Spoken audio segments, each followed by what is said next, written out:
Yesterday was Sunday, and every Sunday I'm meant to clean out a garage. So I crept in there with my computer, because the other half doesn't know that we've got internet connection in the garage. Started rattling some things around to make it sound like I was actually doing something. But realistically, I was on the language forums. And what was interesting is, I came across a question. Now, the question was in a Spanish language forum, and it was asking, why does this sentence use the subjunctive? Now, the fact that it's Spanish and the fact that it's asking about the subjunctive is really kind of irrelevant, but it raises a very, very important point. This question received 26 answers. And each answer was ranked, so I thought, well, you know what? I'll look at the top 2 answers, see what they're saying.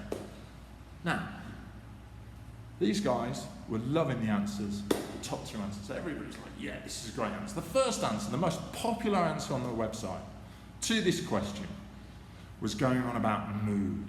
It was saying, you only use the subjunctive mood on a Tuesday, and you never use an indicative mood on a Monday.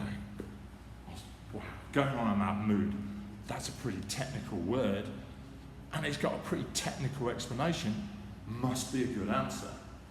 And the second most popular answer was going on about parts of a sentence and parts of speech. Now this was a really good answer because it was using long words like conjunction, subject, and I was like, wow, really good answers. And the rest of them were like kind of the same thing, but just not so good, not using such long words. And then finally I got to the end, and it had the least popular answer to the question. And it was like, this guy must have insulted somebody's family, country, flag, religion, whatever. It was so downvoted, and it simply said, 'cause it just does. Now, if you'd have asked me 13 years ago which answer I would have thought was better, I would have chosen either one going on about mood, or the other one, the second most popular, going on about parts of speech and parts of a sentence. However, this is not 13 years ago.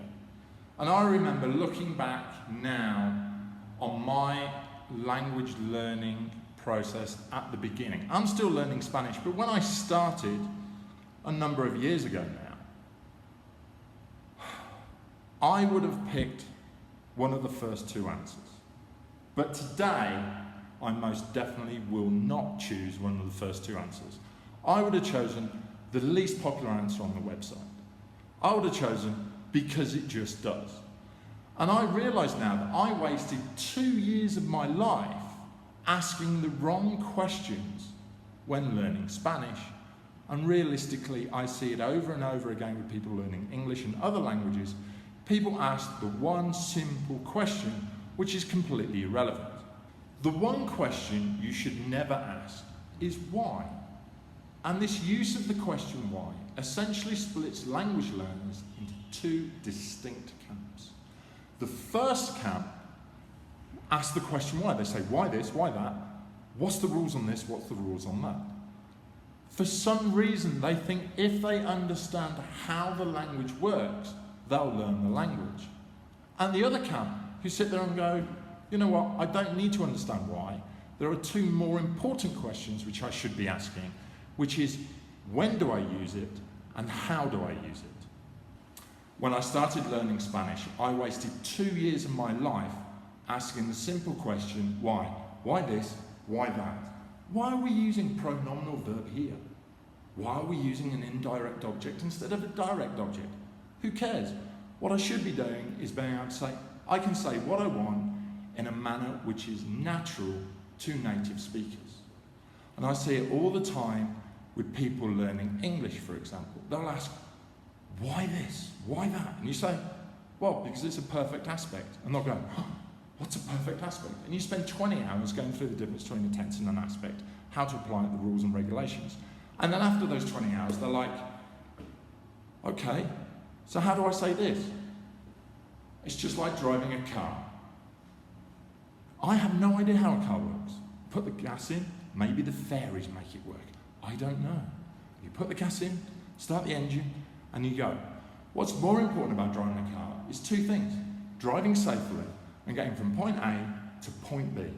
So, what's important about learning a new language or learning your first language is to focus on the right things. Focus on when you should be using a phrase or a word. Focus on how you should be using it. What context? For example, in Spanish, when should you use como está as opposed to que onda? Realistically, they mean the same things, but you use them contextually very differently. Understanding why you use usted in Spanish, well, who cares? All you need to know is you use this form then. And then afterwards, if you're really, really interested, you can take a degree in linguistics and understand the history or, the basis of the language historically, and then you'll have a better grounding. But realistically, understanding that will not help you. So, to conclude, asking why does not really help you learn anything.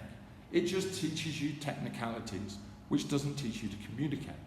Now, this is a separate answer to the usefulness of grammar. I do not want you to misunderstand me. I think grammar is very important, but it has to be used in a much more specific way.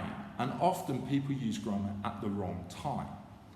When you are beginning to learn a language, I would strongly suggest not asking why, and instead asking the questions how and when. When you focus on these, life becomes a lot simpler and you tend to learn a lot quicker. So remember, don't waste 2 years of your life like I did by asking the question, why?